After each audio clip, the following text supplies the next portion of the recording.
الحمد للہ رب العالمین والعاقبۃ للمتقین والصلاة والسلام علی سیدنا محمد وعلی آلہ واصحابہ الاکرمین اجمعین۔ عزیز طلباء، آج ہم اللہ تعالیٰ کے اولیاء اور خصوصی طور پر حضرت شیخ عبد القادر جیلانی رحمۃ اللہ تعالیٰ علیہ کے بارے میں بات کریں گے۔ اللہ تبارک و تعالیٰ اپنے کلام میں ارشاد فرما رہا ہے، الا ان اولیاء اللہ لا خوف علیہم ولا هم يحزنون الذین آمنوا وکانوا یتقون لهم البشری فی الحیاۃ الدنیا وفی الآخرہ۔ چنانچہ اللہ تبارک و تعالیٰ فرما رہا ہے، آگاہ ہو جاؤ، خبردار ہو جاؤ، اللہ کے ولی جو قریبی ہیں، اللہ کے دوست ہیں۔ ولی کے معنی قریبی کے آتے ہیں، جو قرابت میں رشتہ داری رکھتا وہ انسان کا ولی ہوتا ہے۔ اسی طریقے سے زیادہ قرابت ہو تو اس کو ولی کہا جاتا ہے، اور ولی کے معنی ہیں زیادہ حقدار کے بھی ہے، اور ساتھ میں ولی کے معنی یہ بھی آتے ہیں کہ جو زیادہ قریب ہو اور دوست ہو اس کو بھی ولی کہا جاتا ہے۔ تو ایک ولی کا لفظ بہت معنی اپنے اندر سمائے ہوئے ہے۔ ولی کی جمع آتی ہے، اس کی پلورل آتی ہے اولیاء۔ ولی کی جمع اولیاء۔ تو اللہ تبارک و تعالیٰ اپنے کلام میں فرما رہا ہے، الا ان اولیاء اللہ، خبردار ہو جاؤ، بے شک اللہ کے قریبی، اللہ کے دوست، لا خوف علیہم، ان پر کوئی خوف نہیں ہے، ولا هم يحزنون، اور نہ ہی وہ رنجیدہ ہونے والے ہیں۔ وہ کون ہیں؟ تو اللہ تبارک و تعالیٰ نے اس کی صراحت کرتے ہوئے فرمایا، الذین آمنوا وکانوا یتقون، کہ ولی ہونے کی صلاحیت کس میں ہے؟ اللہ تعالیٰ کا ولی ہونا، اللہ تعالیٰ کا دوست ہونا، اللہ تعالیٰ کا قریب ہونے والا کون ہوگا؟ تو اس کی صراحت کرتے ہوئے اللہ تعالیٰ نے فرمایا، الذین آمنوا وکانوا یتقون، وہ لوگ جو ایمان لے آئے ہیں اور جو پرہیزگاری اختیار کرے ہیں۔ تو دو چیزیں ولایت کے لیے لازم ضروری، وہ کون سی ہے؟ ایک ایماندار ہو، مسلمان ہو، غیر مسلم کو اللہ تعالیٰ ولی نہیں بناتا۔ اگر کوئی غیر مسلم کو ولی سمجھتا ہے تو وہ اس کی غلطی ہے، خطا ہے، اور وہ کوئی حجت ہونے والی بات نہیں ہے، کیونکہ اللہ تعالیٰ نے یہاں پر صراحتاً بتلا دیا کہ اللہ کا ولی کون ہوگا؟ وہ جو ایمان لائے، وکانوا یتقون، اور وہ جو تقوی اور پرہیزگاری اختیار کیے ہیں۔ تو اللہ کے ولی ہونے کی صلاحیت، شرط اور لازم چیزوں میں سے یہ چیز شامل حال ہے کہ ایک تو ایمان والا ہو، اور دوسرا متقی، پرہیزگار ہو، اللہ تبارک و تعالیٰ نے جن چیزوں کا حکم دیا ان کو کرنے والا، جن سے روکا ہے اس سے بچنے والا ہو۔ یہ ولایت کے لیے لازم ضروری ہے۔ پھر کیا ہوگا؟ تو اللہ تعالیٰ فرما رہا ہے، لہم البشری فی الحیاۃ الدنیا، ان کے لیے دنیاوی زندگی میں بھی خوشخبری ہے اور آخرت کی زندگی میں بھی خوشخبری ہے، اور یہ بھی فرمایا، لا خوف علیہم ولا هم يحزنون، ان پر کوئی ڈر نہیں ہے، دنیا میں وہ آئندہ کیا ہوگا اس کا خوف نہیں رکھتے۔ اور حزن کہتے ہیں جو چیز گزر گئی ہے اس پر رنجیدہ ہونا، یہ بھی نہیں ہوتا۔ تو یہ دونوں کیفیتیں جو طبیعت میں شامل ہے، اس سے وہ گھبرانے والے نہیں ہوتے، ڈرنے والے نہیں ہوتے کہ آئندہ کیا ہوگا، آگے کیا ہوگا، اس کا ڈر ان کو نہیں ہوتا۔ اور ایک یہ ہے کہ جو چیز ان سے چھوٹ گئی ہے اس پر رنج بھی نہیں کرتے۔ یہ اللہ تبارک و تعالیٰ کے اولیاء کے اوصاف اللہ تعالیٰ نے بتلائے ہیں۔ چنانچہ ہر امت میں، سابقہ امتوں میں بھی ولی رہے ہیں اور اس امت میں بھی ولی رہے ہیں، تو اس طریقے سے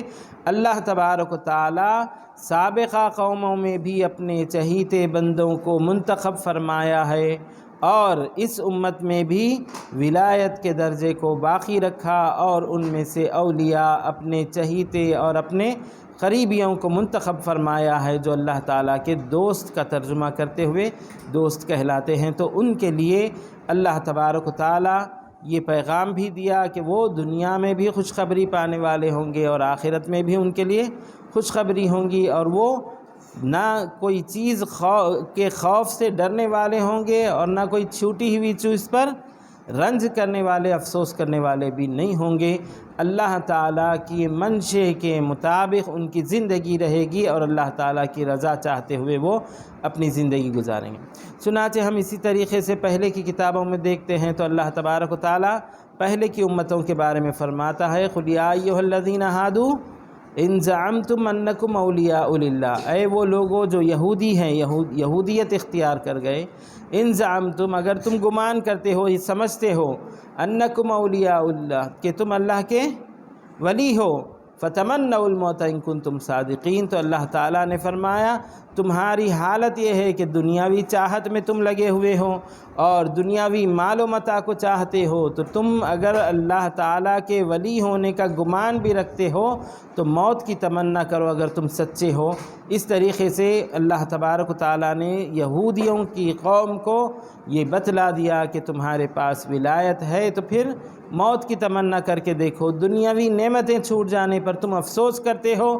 اور ڈرتے ہو اور اس کا خوف رکھتے ہو، تو یہ اللہ کے ولیوں کی شان نہیں ہے۔ اسی طریقے سے پوری دنیا میں جہاں پر اللہ تعالیٰ نے اولیاء اعظام کو رکھا ہے، ان میں سب میں سردار اولیاء حضور اکرم صلی اللہ علیہ وسلم کی امت میں ہوتے ہیں، تو وہ پیران پیر، سید الاولیاء اور قطب اقطاب حضرت شیخ عبد القادر جیلانی رحمۃ اللہ تعالیٰ علیہ ہوتے ہیں، جس کے بارے میں پوری دنیا میں مشہور ہے۔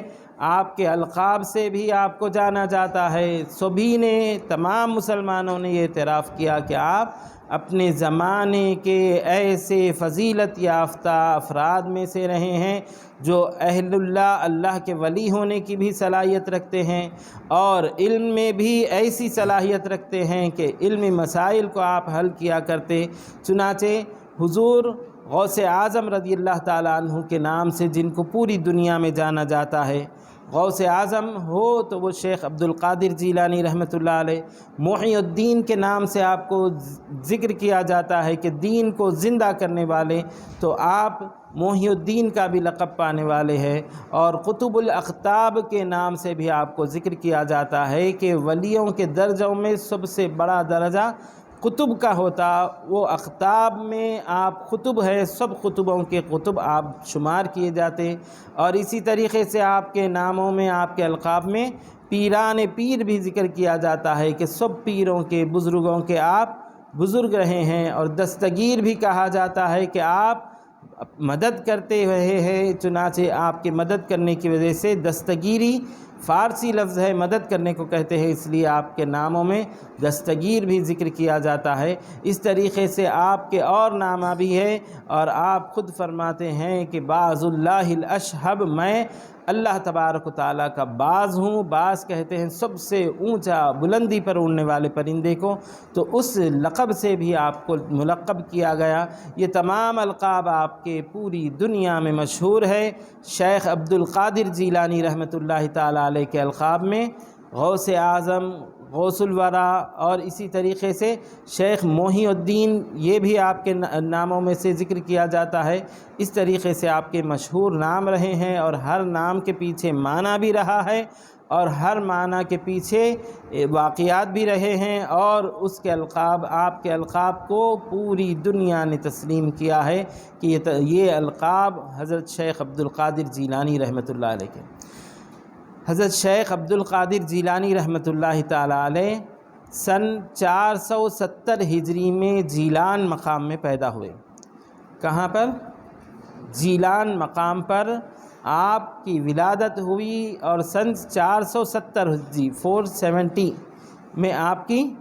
ولادت ہوئی۔ چنانچہ آپ کے والد گرامی کا نام ابو صالح موسیٰ ہے، والد گرامی کا نام ابو صالح موسیٰ ہے، اور آپ کی ولادت باسعادت جیلان میں ہوئی۔ اب جیلان کے بارے میں بتلاتے ہیں کہ یہ تبرستان کا ایک قصبہ رہا ہے، ایک علاقہ رہا ہے، اور دوسری بات بتلاتے ہیں کہ عراق کا ایک علاقہ رہا ہے جیلان، اس میں آپ کی ولادت ہوئی۔ لہٰذا یہ دو اقوال معتبر بتلائے گئے، عراق کا ایک علاقہ ہے جیلان، یا تبرستان کا ایک علاقہ ہے جیلان، وہاں پر آپ کی ولادت باسعادت ہوئی۔ آپ کے والد گرامی بھی مجاہدہ کرنے والے اور اللہ تبارک و تعالیٰ کی عبادت میں بہت کوشش کرنے والے تھے، اسی لیے آپ کے والد گرامی کا نام جنگی دوست آپ کے والد کا لقب تھا کہ آپ مجاہدے کو پسند کرتے تھے، اس لیے آپ کے والد گرامی کا لقب ابو صالح موسیٰ جنگی دوست یہ بتلایا گیا ہے۔ چنانچہ حضور شیخ عبد القادر جیلانی رحمۃ اللہ تعالیٰ علیہ ابتدائی تعلیم اپنے والد گرامی اور اپنے علاقے جیلان ہی میں حاصل کیے۔ پھر آپ کی عمر جب 18 سال کی ہوئی تو آپ اس علاقے کو چھوڑ کر عراق کی طرف بغداد کی طرف آئے، کیونکہ بغداد اس وقت علماء کی شناخت سے پہچانا جاتا تھا کہ وہاں پر بہت سارے علماء ہیں اور وہاں پر علم عام ہے، اس لیے آپ نے حصول علم کے لیے 18 سالہ عمر میں جیلان سے بغداد کی طرف غرض سے تعلیم حاصل کرنے کی غرض سے وہاں سے بغداد کی طرف آئے، اور بغداد میں آ کر آپ علوم ظاہریہ کی تکمیل کیے اور علوم کو سیکھتے گئے۔ چنانچہ آپ کے استاذ گرامی کا نام ابو سعید مخزومی یا مخرمی بتلایا جاتا ہے۔ ابو سعید آپ کے استاذ کا نام رہا ہے، اور دیگر اساتذہ کے پاس بھی آپ قرآن کریم کا علم سیکھے، احادیث شریفہ کا علم سیکھے اور مذہب بھی سیکھے، فقہ اور اصول فقہ، یہ تمام علوم آپ بغداد شریف میں سیکھے اور وہیں پر آپ کے خدمات انجام رہے۔ لہٰذا آپ جہاں ایک ولی کامل ہے، وہیں پر اپنی علمی صلاحیتوں کے حساب سے آپ بڑے عالم اور اپنے وقت کے شیخ الشیوخ کے نام سے آپ کو ذکر کیا جاتا کہ سب شیخوں کے آپ شیخ رہے ہیں، اور آپ اس طرح سے علم سیکھتے اور اس طریقے سے علم دیتے کہ آپ کے علم دینے کے سبجیکٹ تقریباً 13 سبجیکٹ میں آپ مہارت کے ساتھ علم دیا کرتے تھے۔ چنانچہ ابو سعید مخزومی رحمۃ اللہ تعالیٰ علیہ آپ کے استاذ رہے اور آپ وہاں پر تعلیم حاصل کرتے رہے۔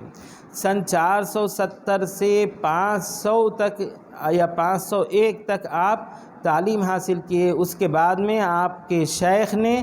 آپ کو مسند پر بٹھایا، تدریس کی اور آپ وہاں سے درس دینا بھی شروع کیے۔ لہٰذا حضور غوث اعظم رضی اللہ تعالیٰ عنہ علمی خدمات خوب انجام دیے ہیں، اور علمی خدمات انجام دینے میں آپ کا یہ طریقہ رہا تھا کہ آپ وعظ بھی کرتے اور فتاویٰ بھی دیتے اور 13 علوم میں سبجیکٹ لیتے ہوئے ان کو تدریس بھی کیا کرتے، پڑھایا بھی کرتے۔ اس طریقے سے آپ کی حیات طیبہ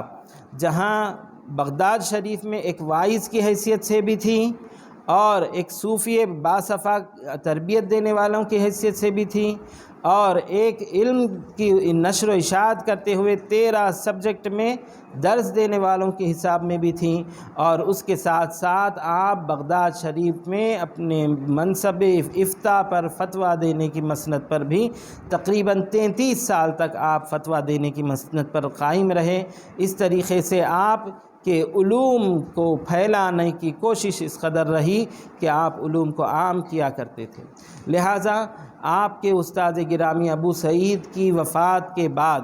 ان کا جو مدرسہ تھا، اس مدرسے کو حضرت شیخ عبد القادر جیلانی رحمۃ اللہ تعالیٰ علیہ سنبھالتے رہے اور اس میں آپ خدمات انجام دیتے رہے۔ چنانچہ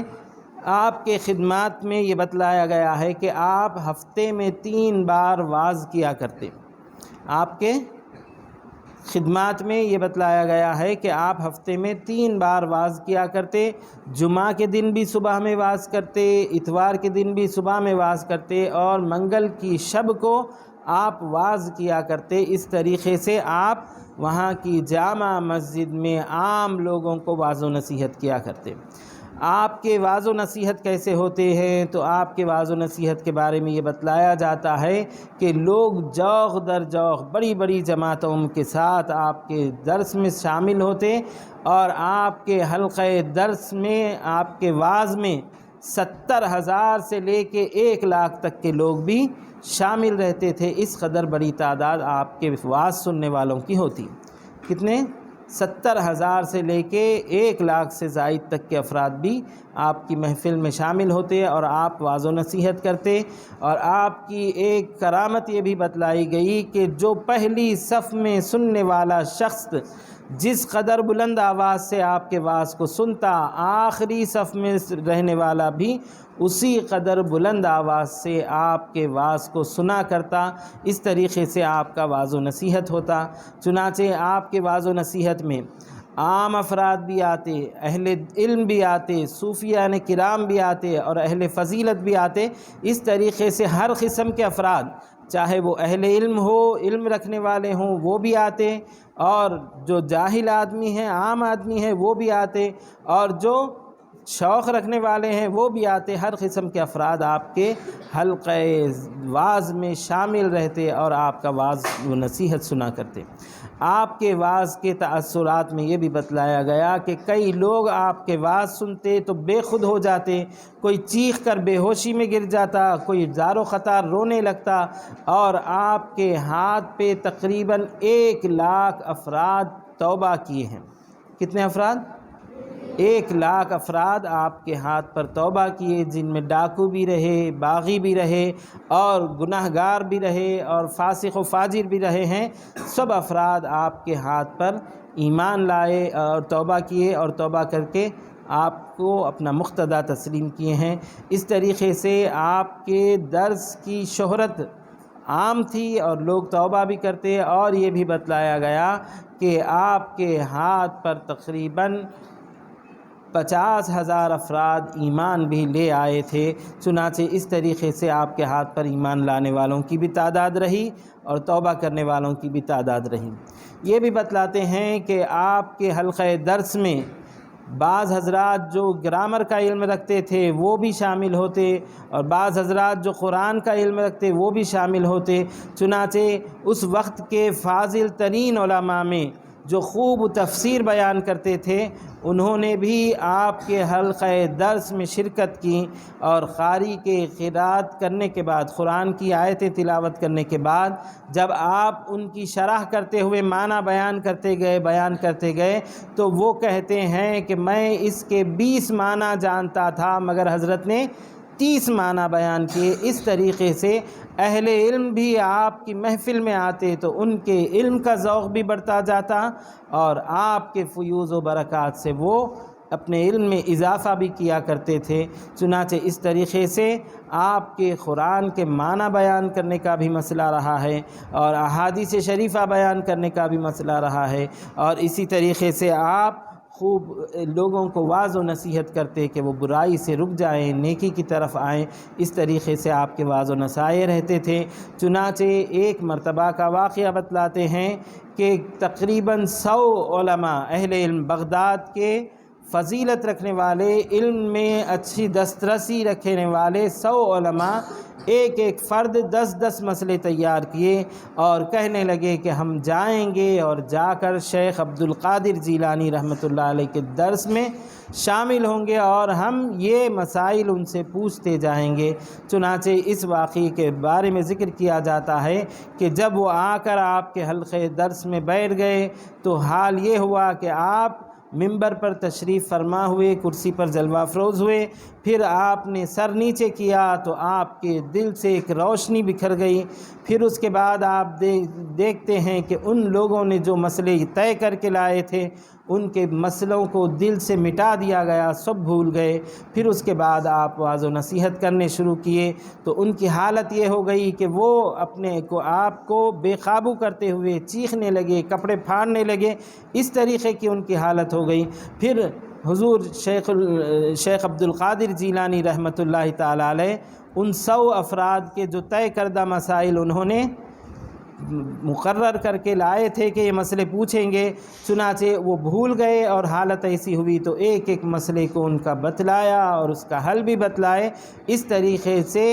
آپ نے ان تمام کے مسئلوں کو ذکر بھی کر دیا اور وہ آپ کے حلقے سے جانے لگے تو آپ کی فضیلت کا بھی اعتراف کریں، آپ کی کمال بزرگی کا بھی اعتراف کریں کہ یہ وہی ہیں جنہیں اللہ تبارک و تعالیٰ نے اپنی طرف سے ایسی خوبیاں عطا کی ہے کہ دوسروں کو وہ حاصل نہیں ہیں۔ چنانچہ آپ کے علمی مقامات میں، علمی کارستانیوں میں یہ تمام چیزیں شامل رہی ہے۔ پھر اس کے ساتھ ساتھ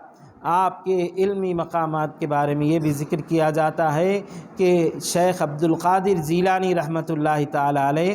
فقہ شافعی اور فقہ حنبلی رحمۃ اللہ تعالی علیہ پر فتویٰ دیا کرتے تھے۔ امام شافعی کے اقوال یا امام احمد بن حنبل رحمۃ اللہ علیہ کے اقوال پر آپ ان کی فقہ پر فتویٰ دیا کرتے تھے، اور آپ کے فتویٰ دینے کی صلاحیت کو دیکھ کر عرب و عجم کے علماء بالکل شزدر رہ گئے کہ ایسی تعجب کرتے کہ ایسی فقاہت کسی اور کے پاس نہیں ہے۔ چنانچہ اس تعلق سے ایک مسئلہ بیان کیا گیا کہ ایک شخص نے قسم کھائی کہ وہ اللہ تبارک و تعالیٰ کی ایسی عبادت کرے گا کہ اس کے ساتھ وہ کوئی دوسرا عبادت میں شریک نہیں ہوگا، عبادت کرنے والا اللہ کا نہ ہوگا، اگر نہ کرتا تو اس کی بیوی کو طلاق ہو جائے۔ اس طریقے کی اس نے شرط باندھی، اور شرط باندھنے کے بعد علماء کی طرف رجوع ہوا، لوگوں نے دیکھا ایسی بات تو نے مقرر کر دی ہے کہ جس کا حل کرنا بڑا مشکل ہے، لہٰذا اللہ تعالیٰ کی عبادت کرنے والے مشرق و مغرب میں ہر جگہ ہوتے ہیں، اور وہ عبادت سے کبھی بیٹھنے والے، پیچھے ہٹنے والے نہیں ہوتے، تو ایسی قسم کھا لیا کہ جو کبھی مکمل نہیں کر سکتا۔ چنانچہ اس مسئلے کو حضرت شیخ عبد القادر جیلانی رحمۃ اللہ تعالیٰ علیہ کے پاس پیش کیا گیا، تو آپ نے کہا کہ یہ مسئلہ بڑا آسان ہے۔ چنانچہ آپ نے یہ کہا کہ وہ شخص مکہ مکرمہ کو جائیں۔ کہاں پر جائیں؟ مکہ مکرمہ کو جائیں، اور جو طواف کرنے کا علاقہ ہے اس علاقے کو خالی کر کے تنہا ایک مرتبہ طواف کر دے، تو وہ ایسی عبادت کرنے والا ہوگا کہ اس حال میں اس وقت کوئی دوسرا وہ عبادت نہیں کر سکتا، اور اس کی قسم بچی رہے گی۔ چنانچہ اس طریقے سے آپ نے جو حل بتلایا اس پر سبھی کا اتفاق رہا، اور سب نے تعجب کیا کہ ایسی فقاہت، ایسی آپ کی سمجھانے کا طریقہ یا طرز کے مسئلے کو بالکل آسانی کے ساتھ آپ نے حل کر دیا۔ تو حضور غوث اعظم رضی اللہ تعالی عنہ علمی شان بھی رکھتے ہیں اور روحانی شان بھی رکھتے ہیں، اور آپ اپنے مریدوں کی مدد کرنے والے بھی رہے ہیں، اور اپنے اہل سلسلہ کی بھی مدد کرنے والے رہے ہیں۔ آپ کے نام سے آپ کے استاذ کا جو مدرسہ تھا وہ آپ اس کو چلانے لگے، تو آپ کے نام سے وہ مشہور ہو گیا، اور مدرسہ القادریہ کے نام سے وہ جانا پہچانا گیا۔ آپ کی حیات طیبہ میں اس کی تعمیر کی گئی، اور مکمل تعمیر ہونے کے بعد آپ کے حلقہ درس میں لوگ جوق در جوق آ کر مزید آپ سے علم حاصل کرنے لگے، اور آج بھی آپ کے مدرسے کو جامعہ القادریہ کے نام سے، قادری یونیورسٹی کے نام سے جانا جاتا ہے، جو بغداد شریف میں مشہور ہے، اور جس میں آپ نے خدمات انجام دیے ہیں، اور آپ کے استاذ گرامی کا یہ مدرسہ رہا تھا، اور اس کو آپ آگے بڑھاتے ہوئے ترویج دیتے ہوئے قائم رکھے ہیں۔ لہٰذا حضور غوث اعظم رضی اللہ تعالیٰ عنہ علمی مقام و مرتبے میں ایسی فضیلت رکھتے تھے کہ آپ کئی کتابیں دین کے معاملات میں لکھے ہیں، اور امام غزالی کی جیسے کتاب احیاء العلوم تصوف میں مشہور ہے، اسی نہج پر آپ نے بھی ایک کتاب لکھی،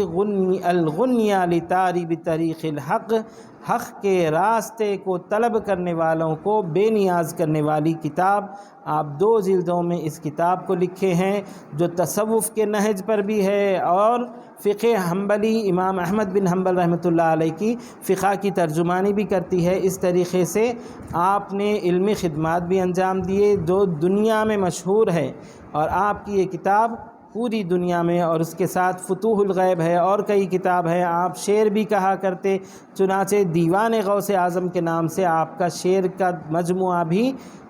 شائع کیا ہوا، چھپا ہوا ہے۔ اس طریقے سے حضور غوث اعظم رضی اللہ تعالیٰ عنہ علمی خدمات انجام دیے، اور پھر آپ تصوف میں اعلیٰ مقام بھی رکھے، اور آپ کے ہاتھ پر کئی کرامتیں ظاہر ہوئی ہے۔ لہٰذا انہی کرامتوں میں سے آپ کے حلقہ درس کے بارے میں بتلایا جاتا ہے کہ آپ جہاں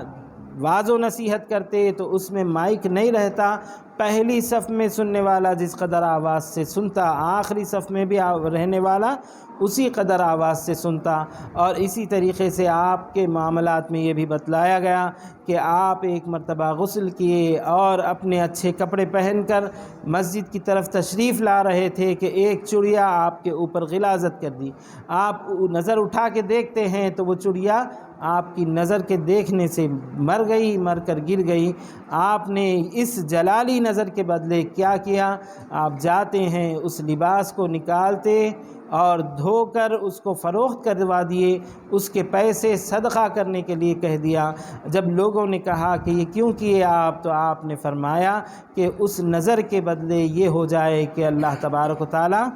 جو نظر جلالی پڑی تھی اس کا یہ بھگتان کر دے۔ اور آپ خود فرماتے ہیں درست العلم حتی صرت قطبا، میں علم حاصل کیا یہاں تک کہ قطب کے درجے پر پہنچ گیا۔ تو اس طریقے سے آپ بچپن ہی سے کئی فیوض و کمالات رکھنے والے تھے اور علم حاصل کرتے ہوئے اس درجے کو حاصل کیے جہاں پر آپ قطبیت کے درجے کو پہنچ گئے، لہٰذا قطب کا مقام آپ کو حاصل ہوا۔ اس طریقے سے حضور غوث اعظم رضی اللہ تعالی عنہ علم کے شوق رکھنے والے بھی تھے، اور آپ کے علمی شوق کے بارے میں یہ بھی ذکر کیا جاتا ہے کہ آپ بڑے مجاہدے کرتے اور تقریباً کئی دنوں تک آپ کو کھانا میسر نہ ہوتا تو بغیر کھائے ہی علم حاصل کرنے میں بغداد میں رہا کرتے۔ آپ خود فرماتے ہیں کہ میں ایسے دنوں کو گزارا ہوں کہ بغیر چپل پہنے کے میں کانٹوں میں چلا کرتا تھا، اور پھر آپ فرماتے ہیں کہ مجھے کوئی چیز کھانے کے لیے میسر نہ ہوتی تو ندی کے کنارے، دریا کے کنارے جاتا، وہاں سے خس کی گھاس نکال کر کھایا کرتا۔ اس طریقے سے آپ نے قحط سالی کے دنوں کی ترجمانی بھی کی اور مشقتیں بھی برداشت کیے، اور اللہ تبارک و تعالیٰ کی راہ میں مجاہدوں کو بھی آپ نے برداشت کیا۔ اور آپ کے مدرسے کی فضیلت میں یہ بھی بات بیان کی جاتی ہے کہ جو کوئی شخص، آپ فرماتے ہیں جو کوئی شخص میرے مدرسے کی دہلیز پھلانگ دیا، جو کوئی شخص میرے مدرسے کی دہلیز پھلانگ دیا، اللہ تبارک و تعالیٰ قیامت کے دن اس کے عذاب میں کمی کرے گا، اس کے عذاب میں تخفیف کرے گا۔ چنانچہ آپ کے مدرسے کی بھی فضیلت ہے اور اس میں داخلہ لینے والوں کی بھی فضیلت رہی ہے، اور آپ کا یہ کہنا یہ فضیلت پر دلالت کرتا ہے۔ اسی طریقے سے چند لوگ آپ کے پاس آئے، آ کر ذکر کیے کہ ہمارے پاس قبرستان ہے، قبرستان میں ایک قبر میں سے بہت عذاب کی اور تکلیف کی آوازیں آتی ہے، کوئی چیخ رہا ہے، رو رہا ہے، ایسی آوازیں آتی ہے۔ جب قبرستان سے ایسی آوازیں آئیں تو ہم تمام کے لیے ایک وحشت کا، ڈر کا ماحول پیدا ہو جاتا ہے، ہم کیا کریں؟ چنانچہ آپ نے فرمایا کہ جو شخص کے بارے میں تم ذکر کر رہے ہو اس شخص نے مجھے ایک مرتبہ دیکھا تھا، اور اللہ تبارک و تعالیٰ اس کی وجہ سے اس کے عذاب میں تخفیف فرمائے۔ چنانچہ یہ کہنا ہی تھا کہ اس کے بعد اس شخص کی قبر سے عذاب کی آوازیں، تکلیف کی آوازیں آنا بند ہو گیا۔ یہ اس طریقے سے بتلایا گیا کہ حضور غوث اعظم رضی اللہ تعالیٰ عنہ کو دیکھنا بھی اس قدر فضیلت کا باعث رہا کہ اس سے عذاب اٹھا لیا گیا، رحمت کا باعث رہا۔ چنانچہ آپ اہل اللہ میں، اللہ کے اولیاء میں بڑا بلند درجہ رکھتے، اپنے وقت کے قطب رہے، تمام اولیاء میں سب سے بلند درجہ آپ کا رہا۔ اور آپ نے ایک مرتبہ یہ بھی فرمایا کہ قدمی ھذا علی رقبۃ کل ولی اللہ، میرا یہ پیر ہر اللہ کے ولی پر ہے۔ چنانچہ اس وقت جتنے اولیاء تھے سب نے سر جھکاتے ہوئے تسلیم کیا کہ ہم اس بات کو تسلیم کرتے ہیں کہ آپ کا قدم ہماری گردن پر ہے۔ چنانچہ اس میں بتلانا یہی مقصود ہے کہ اللہ تعالیٰ کی ولایت کے درجے ہیں، ولی ہونے میں بھی درجہ بندی رکھی گئی ہے۔ اس درجہ بندی میں سب سے اعلیٰ مقام قطب کا ہوتا ہے، پھر قطب میں بھی آپ اس قدر درجہ رکھنے والے ہیں کہ تمام اولیاء اللہ پر آپ کو فوقیت دی گئی ہے اس وقت کے، لہٰذا سب نے اس بات کو تسلیم بھی کیا اور قبول بھی کیا، تو یہ حضور غوث اعظم رضی اللہ تعالیٰ عنہ کی فضیلت اور کمال اور آپ کے علمی مقام رہا۔ اس کے ساتھ ساتھ یہ بھی ذکر کیا جاتا ہے کہ جہاں شیطان لوگوں کو بھڑکاتا ہے، بہکاتا ہے، گمراہ کرتا ہے، وہاں پر حضور غوث اعظم رضی اللہ تعالیٰ عنہ فرماتے ہیں کہ میں نے دیکھا کہ ایک مرتبہ آسمان کی طرف سے ایک نور اور روشنی آ گئی، اور اس قدر وہ روشنی پھیل گئی کہ آسمان کے کنارے چھپ گئے، اور اس قدر وہ روشنی طاری ہوئی۔ پھر وہاں سے آواز آئی کہ اے عبد القادر، میں تمہارا رب ہوں، تمہارے لیے تمام حرام چیزوں کو حلال کرتا ہوں۔ اس طریقے کی آواز آئی۔ چنانچہ شیخ عبد القادر جیلانی رحمۃ اللہ تعالی علیہ نے جب یہ کلمات سنے تو فرمایا اخسأ یا لعین، اے ملعون، اے دھتکارے ہوئے، تو ذلیل ہو، خسیس ہو۔ اس طریقے سے آپ نے فرمایا، اور وہ اجالا پورا اندھیرے میں بدل گیا اور وہ دھواں بن کر چھٹتا ہوا رہا۔ اور پھر آواز آئی کہ اے عبد القادر، تم کو تمہارے علم نے، تمہارے پروردگار کے حکم نے اور تمہاری فقاہت نے بچا لیا، اور میں شیطان ہوں، اور میں نے اس طریقے کے حد کرنے سے، اس طریقے سے 70 اولیاء کو گمراہ کیا ہوں۔ چنانچہ اس بات کو کہنے کے بعد وہ ذلیل و خوار ہوا، اور آپ نے یہ بھی فرمایا کہ میں اللہ تعالیٰ کے فضل سے، اللہ تعالیٰ کی کرم سے ہوں۔ چنانچہ اس طریقے سے آپ نے اس کی یہ بات کو بھی دھتکار دیا کہ تم اپنے